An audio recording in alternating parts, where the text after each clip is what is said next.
Welcome to this afternoon session, working towards peace.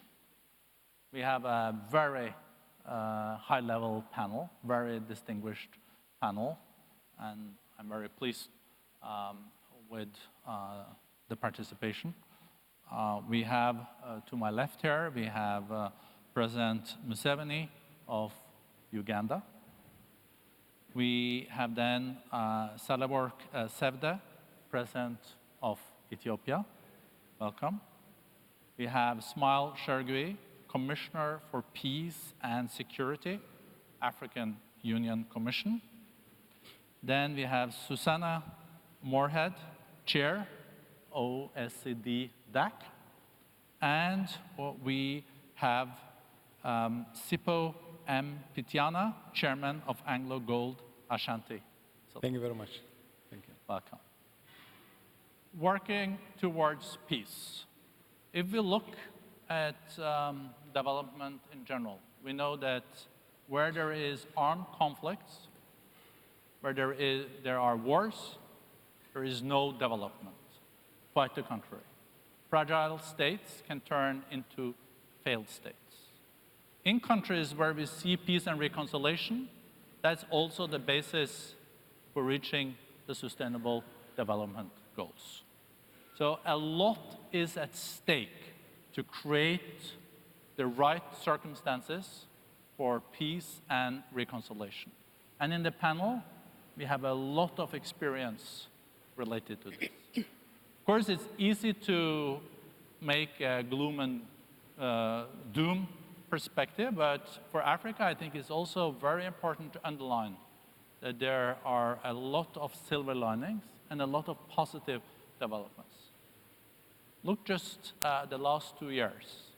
Ethiopia has made peace with Eritrea. Who would have thought about that?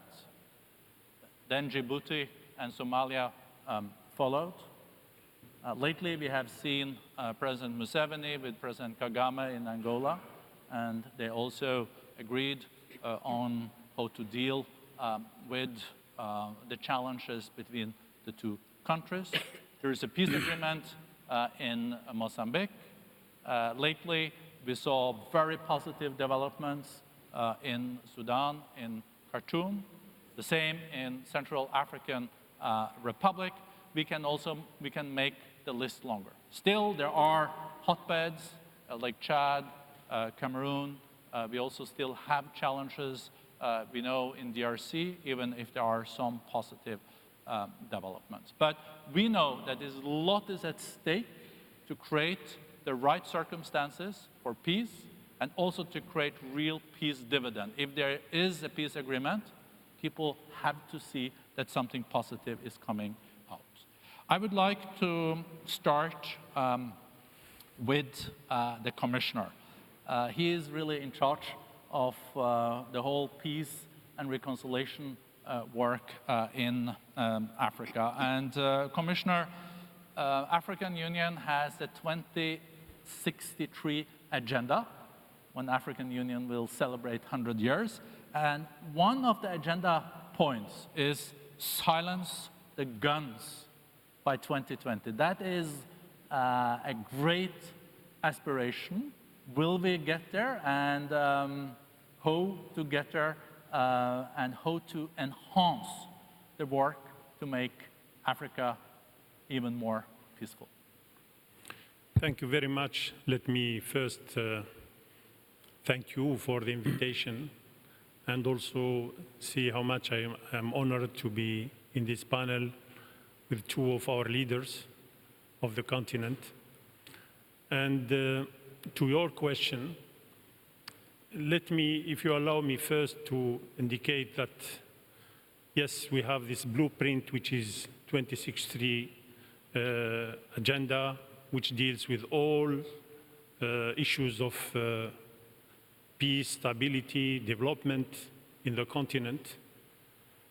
But I would like first to indicate that as Africa and the African Union is conducting those efforts, we have to indicate that the international order these days is really giving us a lot of questions at a time when multilateralism is under attack, at a time when we see the surge of populism, denialism, and also external interferences in the continent. I think this is adding to the challenges that we have already.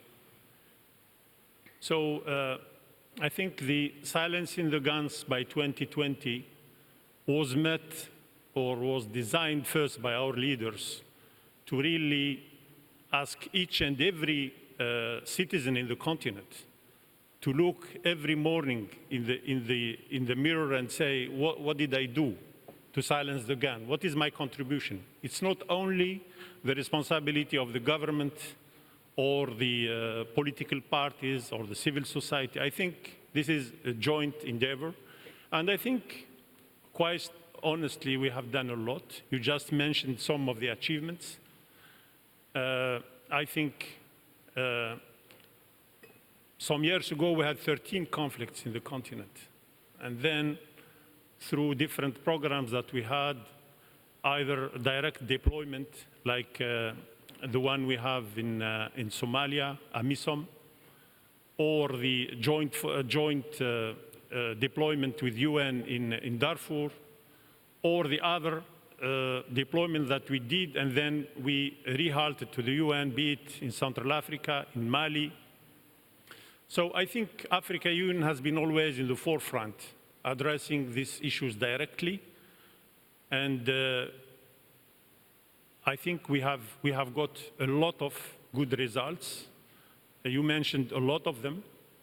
Let me, for example, indicate the agreement we signed on CAR on the 6th of February between the 14 armed groups and the government. Then the latest agreement in Sudan, to which also President Museveni here and the Prime Minister of Ethiopia and indeed our chairperson contributed a lot. So these are achievements, but one has to say that these last years, some of the crises have become more complex because now they are associated with terrorism and with criminal networks. And this is a new challenge that some of our security apparatus in the continent were not prepared. So I would say that, yes, we have achieved a lot, but we need extra efforts. That's why we signed also another agreement with UN to really work together now to make things better. And this is in fact what is happening in many parts of the continent now. We are even having joint visits on the ground.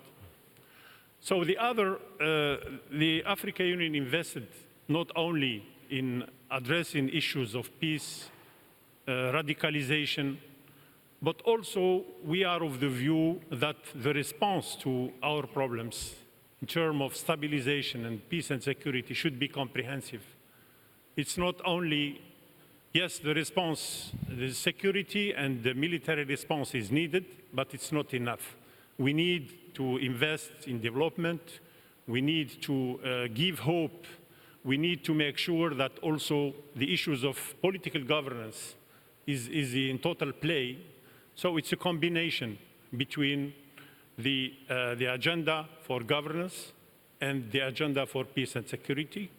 And let me here indicate the very big and important move that we had just realized in Niamey. That is the launching of the free trade area, which will have immense implications in terms of development, in terms of hope for, and thereafter its implication on peace and security.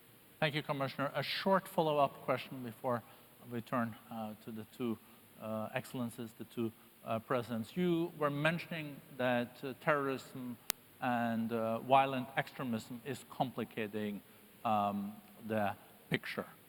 We have Al-Shabaab, we have Boko Haram, we also have a very complicated situation in Mali. Do you think it's a possibility to mainstream these movements? We're seeing now there is negotiations between Taliban, the US, and the government in Afghanistan, or are these movements that are so extreme that they can only be fought with arms? Well, I think normally we don't close any door for those who want to come back. And I think if you see today whether some Shabab people are coming back and talking with the government in Somalia, or you see those now who are surrendering in Boko Haram area, we don't close such a door when we are acting in the respect of our values. I mean, we should not give up. So whenever someone wants to come back and discuss and see what are the options, I think we have always to consider that approach, but there is no compromise in terms of our values. So I think we can also arrive to a better, because in fact all these movements, these terrorist groups are imposed on Africa. They are not born in Africa. And what we need is the same mobilization of the international community as they did in Iraq and Syria. If we have the same engagement, the same development, because today AMISOM is combating without even enablers, without force multipliers, and without even our troops are not paid the level the UN in the same town are paid. So I think these are challenges on which we need real engagement and genuine engagement of the international community. Thank you, Commissioner. I'm also looking forward later on to hear President Museveni's perspective on this. But first, to the first female president of Ethiopia. I was going back to your inaugural address where you said, while peacekeeping is seen as a male domain, this needs to change through ensuring women's equal participation. How much difference do you think it will have on peace and reconciliation to also inject women in this and have ownership among 50% of the African population that is women? A big difference. Indeed, a very big, change they can bring. But first of all, I'm very happy to be at this World Economic Forum for the first time. So really enjoying, and I'm happy to participate in this very pertinent topic. Women have to be part of, our quest to peace. It has been said for so long, why? They are the victims. They are those who have suffered most, women and kids and children. And then are we expecting to have a solution that will be sustainable, that would be encompassing the whole society if the very victims are not associated? Women should not be portrayed as victims anymore. They are also, they should be part of the solution. And we have seen it in cases where they have been at the table, things have moved better. And I think we should remind everybody that there is a collective decision, Resolution 1325, which asks women to be part of the solution. So this is something that has not trickled down.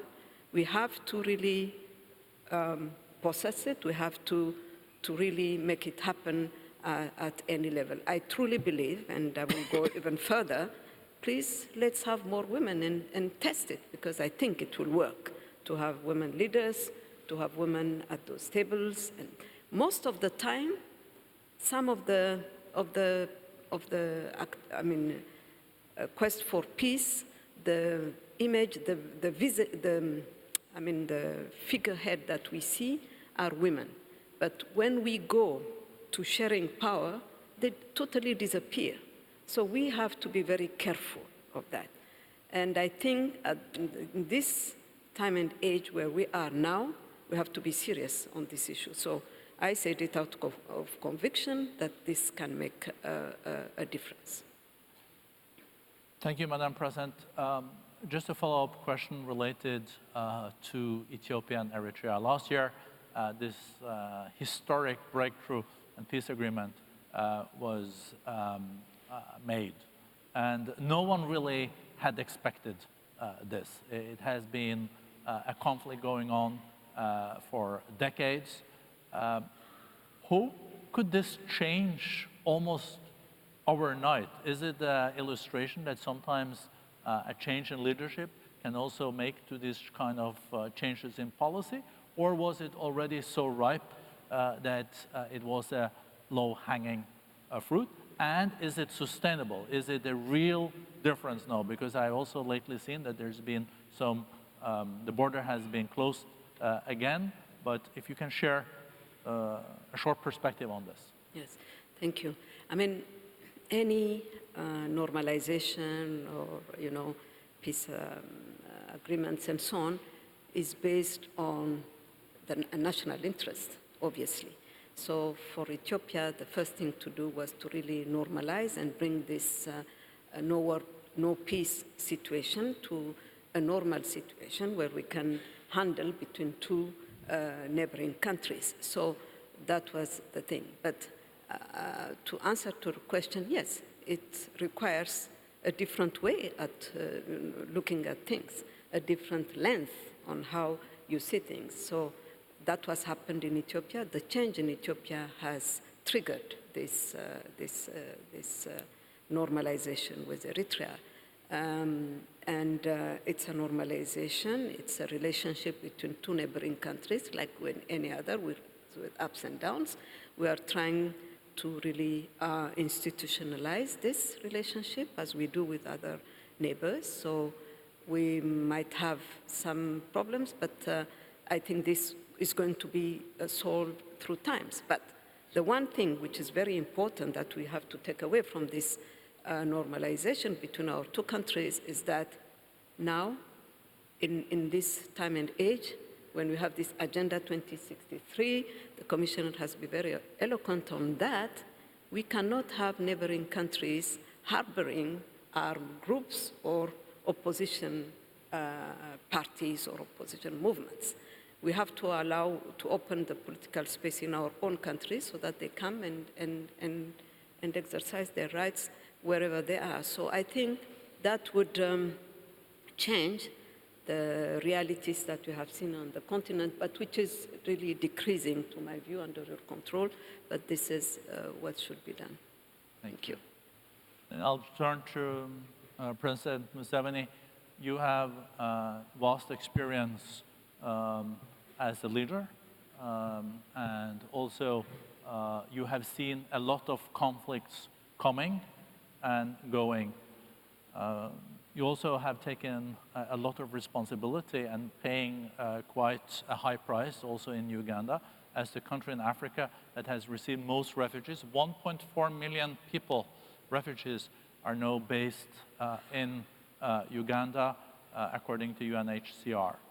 Mr. President, based on your experience and what you have seen, how can we in the future better avoid conflicts like we have seen in South Sudan, between Ethiopia, Eritrea, the unfolding of the situation in Somalia, but also difficulties in DRC and etc. What can we do to make sure that this doesn't happen again in the future? What can be done is to understand the causes of these conflicts. With war, generally, there are what we call just wars and unjust wars.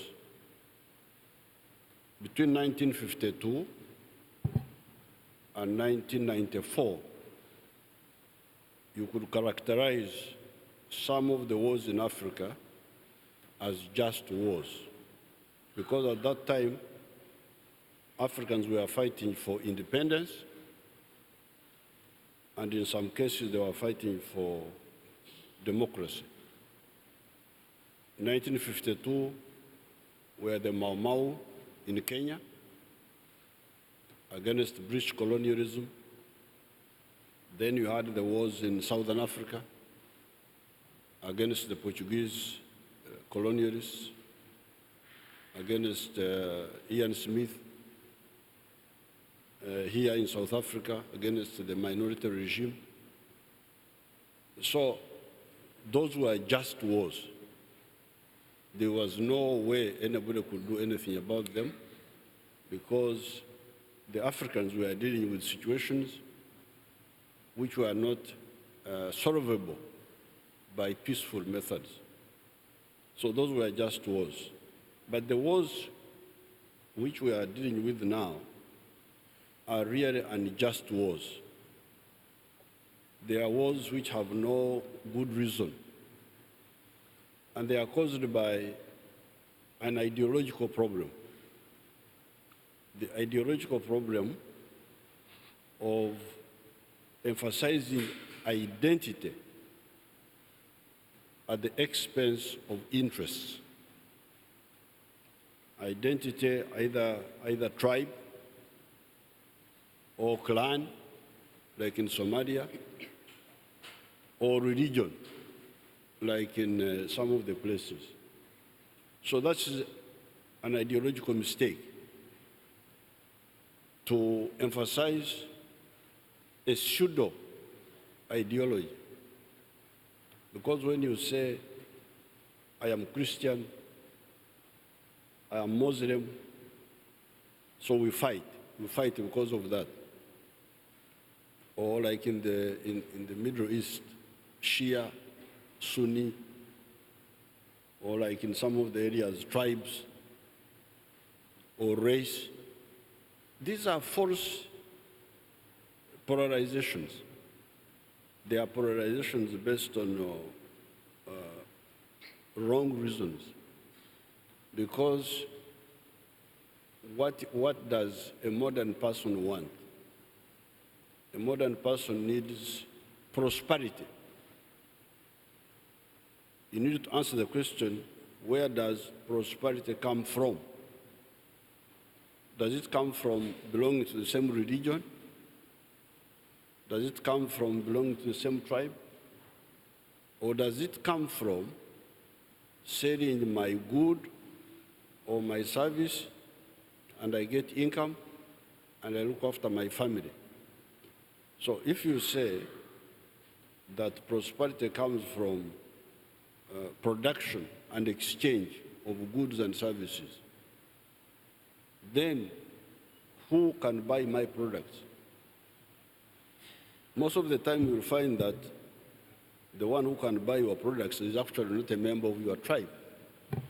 Because most of the time the tribes are producing similar products.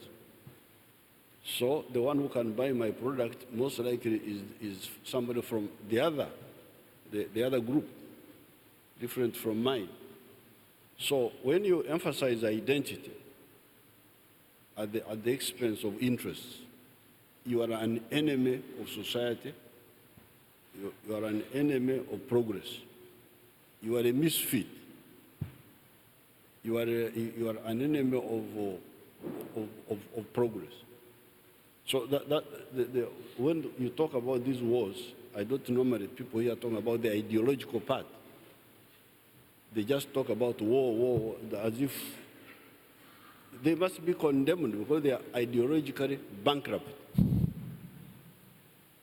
If it's not a just war, then it is a criminal war. It cannot be anything else. Now, but however, also you must avoid pessimism. In 1970, Africa was either in war or in potential war. The whole of Southern Africa was in war. The war in Mozambique, the war in Angola, the war in Namibia, the war here against Ian Smith, the war in Biafra, Nigeria. But as you can see, now the whole of Southern Africa is peaceful. No more wars of decolonization, because what was causing those wars at that time was decolonization. So now where we are having wars are in the other belts where the problem is ideology, bankrupt ideology.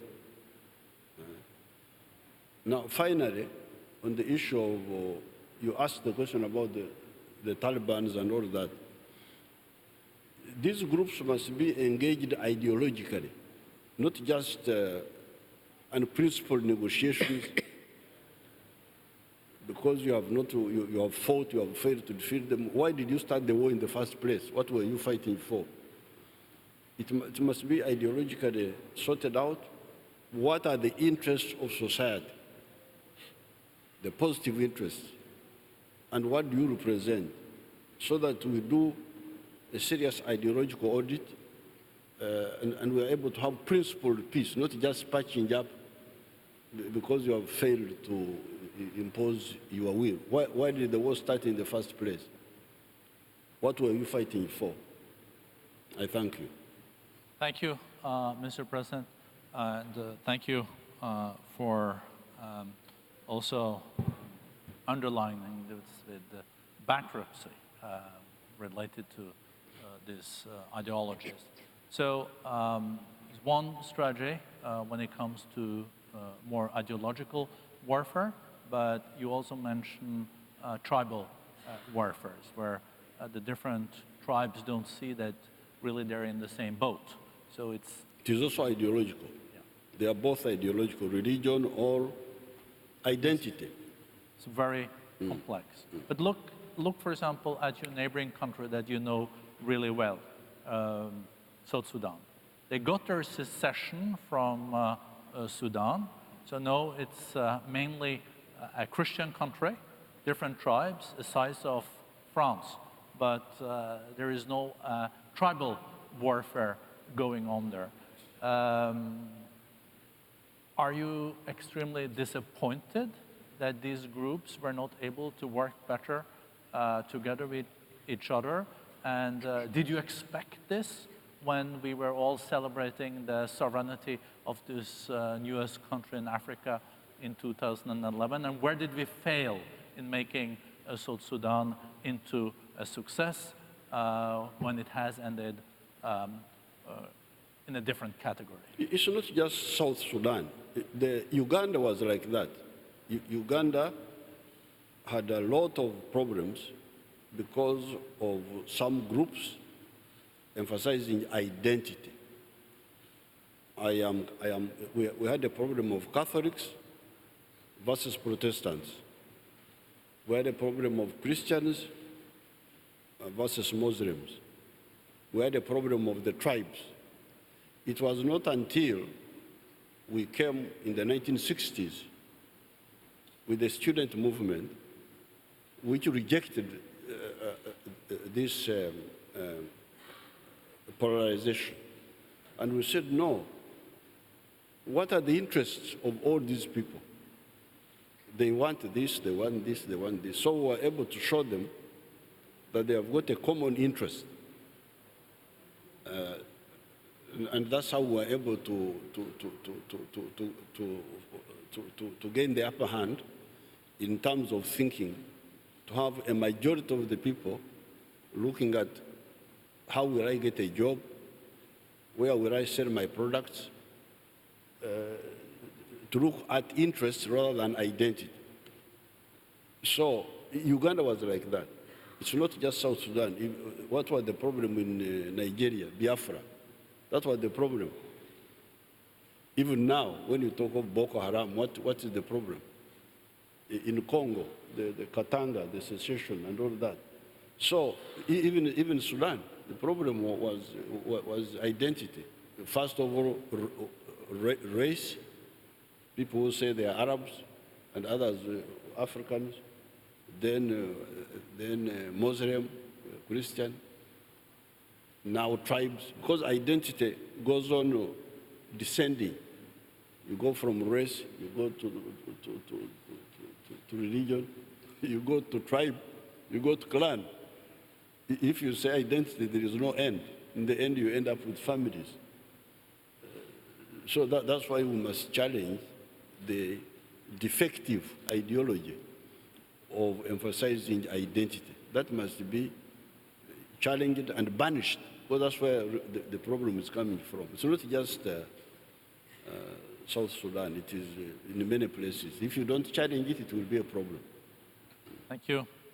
Susanna Moorehead, you're the chair of OECD DAC. This is really one of the foremost think tanks when it comes to development. What does it take to move from being poor to become a middle-income country? President Museveni was also mentioning this importance of prosperity. And we know from peace and reconciliation that to make these agreements also strong, people have to see that there is a peace dividend. And how much of a focus do the donor countries have on this? And also, we see that many of the conflicts that we are faced with are protracted crises. They've been going on for decades after decades, for example, Somalia, and we're still there with a huge amount of humanitarian assistance, food and all this. How does the humanitarians work with the development agencies? Isn't there a better way to work together so we can see more prosperity coming out of this? Yes, and thank you very much for inviting me on this panel. I think the short answer is we are doing better to support fragile and conflict-affected states. There's about $80 billion a year of official development assistance that goes to them, but we still have a long way to go to improve our performance. These are, as we've heard, extremely complex contexts within which to work. There is no one-size-fits-all model. And it's where development and humanitarian assistance and critically politics intersect. One thing that the Development Assistance Committee has agreed to do is to join up humanitarian interventions with development interventions much more systematically, and to hold each other to account for doing that, so to break down those silos that you so often see. And as you pointed out, sadly, with long-term conflicts, humanitarian crises become structural development crises, so this is essential. Conflict prevention, we're not very good at it. We spend a mere 2% of official development assistance on conflict prevention and need to do far, far more. There's overwhelming evidence to show that if you intervene to prevent a conflict or to stop a fragile state from becoming a failed state, it is much, much more cost-effective in terms of human suffering, but also in terms of pure economics and money. And we really can't afford, as the international community, not to come in behind fragile states. So we mustn't lose our nerve. We have to rely on the good offices of regional organizations, the African Union, presidents and leaders who are prepared to roll their sleeves up and do the hard work of conflict prevention, but we have to come in behind them. I think that the final point I would make is the criticality of economic integration and employment. I mean, a number of speakers have talked about youth radicalization. Unless collectively we can provide decent work for Africa's youth, then it's going to be very hard to see how we can really have a stable continent. And just the example of Ethiopia and Eritrea, when those two countries work together, there are economic benefits on both sides of the border, and the case for conflict and fighting is reduced by the people. The Continental Free Trade Agreement of the African Union will be transformatory when that happens. And finally, I would strongly support what President Sahlework has said about engaging women. Again, women, when they work on peace agreements, those agreements are more likely to last 15 years or more. So it has to be the whole of society that comes behind conflict prevention and peacemaking. Has it been a problem that on some of these peace agreements, there's been like a very small group sitting in the room, agreeing on something and signing a document, and the ownership has not been there? Have we learned from this, and are we approaching this differently in Africa today? Or is it still in a closed, smoky room?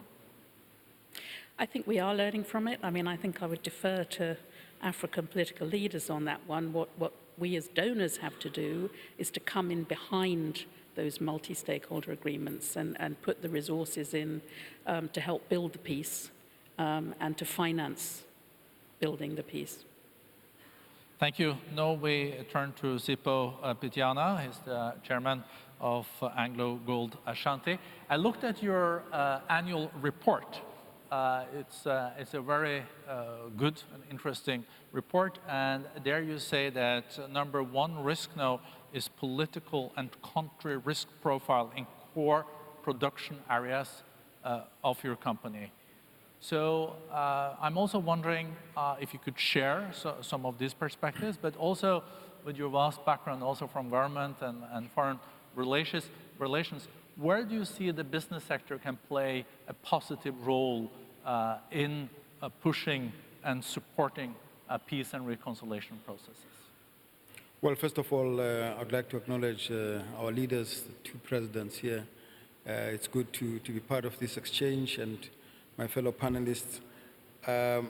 It's so important that business is being brought in these conversations more and more, because it is a very critical player in this very important issue. The first point I would like to make is that is one that has already been made in a way, that we need to look at sustainable peace and post-conflict peace arrangement anchored around socio-economic development as a sustainable project. And therein, as business, we think that we can play a very important role. Part of that is that business must conduct itself honestly, with integrity, and in an ethical way, so that its trust levels in communities, not just with governments that happen to be in power at a particular time, go a long way, so that when there are changes of government, business continues to be a partner irrespective of what the ideological disposition of a party that is in power is. That means not doing corrupt deals and not taking bribes and not looking for short-term dividend by extracting and dashing off. So a more developmental business, particularly multinational involvement that is looking at sustainability approach, is absolutely critical. We should look at business arrangements, particularly with big business that seeks to leverage the involvement of big business to create a multiplier effect in those economies, so that long after they would have exited those economies, business continues to thrive. I'll give an example. In a number of countries, we as AngloGold Ashanti, we're trying to push very hard for an approach to mining that recognizes artisanal small-scale miners.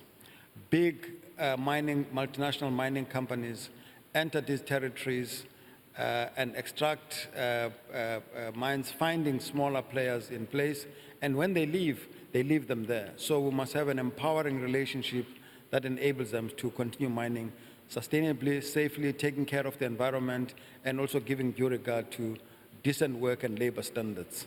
So we're looking for those kinds of partnerships. They require that governments provide regulation. But one of the critical things about that is that they enable us to isolate illegal miners who more often than not get involved in syndicated international crime, fuel conflicts, and sponsor wars in different countries. So it's very critical that we find a way to partner around this.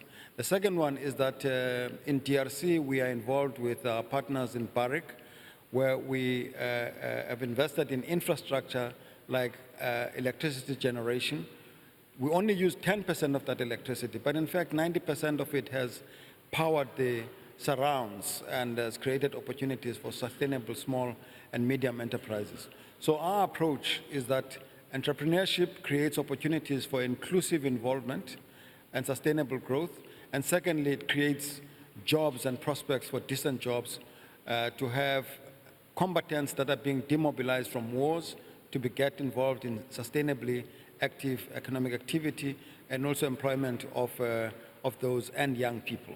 So those are some of the interventions that we're looking at, and I think that the benefits of, that accrue from this are absolutely critical. So if business takes this kind of approach and there's a partnership with governments and with the African Union, we can begin to look at prospects where businesses don't get displaced with the change of regimes, because even that contributes to destabilization of countries, because economic development is a critical component in sustaining post-conflict peace arrangements. Thank you. So if I understand you right, you are still going to invest in Africa moving forward as a company? Well, 50% of our investment is in the African continent, and we believe that Africa is a good place to invest in. We have differences with government. We have opportunities to engage and work closely with them in different territories and various jurisdictions. We listen, and we think that we have crafted ways of partnerships that are specific to circumstances of various countries. One of the key things that governments are demanding, some of which is in the Agenda 2063, is that our involvement in different economies must be empowering. They must create opportunities for participation and growth and partnerships of locals, skilling of locals, creating opportunities beyond. This debate here is about fourth industrial revolution. Multinational companies in African countries must understand that they are in places which are about development. We must create opportunities beyond our immediate needs, for instance, to allow for education and skills development through distance e-learning programs that accesses world-class institutions in other parts of the world. Thank you, sir. I see there is a lot of heads nodding here. We should have continued this panel for another half an hour. At least I would have liked this, because we're so privileged with so much insight. We unfortunately only have 3 minutes left. So I would like then to turn to the two presidents, if it's okay, at the end. I'll start with Madam President and then go to President Museveni. I know that you would like to comment, but if the two of you in 1.5 minutes at the end also could share with us what are you most optimistic about moving forward for Africa when it comes to peace and reconciliation? And what keeps you up at night? In 1.5 minutes, that's an easy task for two so able presidents. Oh, I don't know for that, but thank you very much. In my case, I mean. I think we have to be optimistic. For me, as it has been said earlier, with the decrease of number of conflicts and so on, it shows that, some of our major issues, which has been there for quite some time, keeping us busy, is decreasing. That's a very good sign. But I wanted to really say that we have agreed on Agenda 2063 with the SDGs and so on. When we start with the SDGs, which are coming much sooner, is the fact that the goals are interrelated. There is no situation where we will have 100% peace for development to start. We have to know that development will contribute in bringing peace as well. So we are interrelated. We have to come out from this silos mentality when we think that peace is in one corner and development on the other. I think the fate of everybody is interlinked, and we really need to encourage that. And for partners really to see, in a case where I have been in the Central African Republic, a DDR couldn't move because there was no agreement in financing host community, which would be the basis for combatants to go back. So we really need to join our efforts and to understand, to have a common goal and move on. So peace and development are really very much interrelated. Thank you. Thank you, Madam President. President Museveni, you will have the honor to close the panel. Well, as business, the business can play a very crucial role in changing the polarization in society from being vertical, because that's what it is now. When you have got a pre-capitalist society, a society, traditional society, you have tribe A here, tribe B here. The cleavage is vertical. When you have business, when there is social transformation, society changes. You have got a big middle class. Then the structure of society changes. You have employers and employees. Now, issues become different. The arguments are no longer my tribe, your tribe. The arguments are now, I want more salary, I want less working days. So the polarization now becomes horizontal. The employer, employee. So the business should be clear about this, that they can contribute, because by investing, creating jobs, getting people from the tribal areas to the factories and to the companies, it is part of durable peace building. There must be social economic transformation. You cannot maintain a pre-capitalist structure of society and you think that you will have peace. It is not possible. You must, that's what happened in Europe, because if you go to Europe, even to the time of the French Revolution, 1789, what was the structure of the society? What was the structure of the society by the time of the Renaissance? There was a metamorphosis of society. It changed. That's what must happen here. We must have social metamorphosis. We must have a middle class.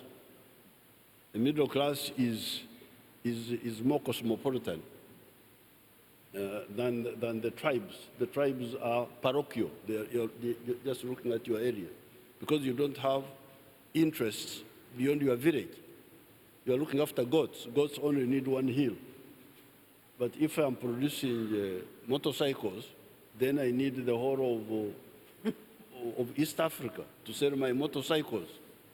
So business can be the transformative engine of changing, of peace, actually. Thank you so much. I think that was a very nice note to end on. With prosperity, peace also follows. When people strive for an income, education for their children, they will also be more horizontal in their thinking and not vertical in their thinking. That is a way working towards peace and also silencing the guns like the African Union has stated. I would like to thank this excellent panel for their insight. I learned a lot, and I think also the participants feel the same. Thank you so much.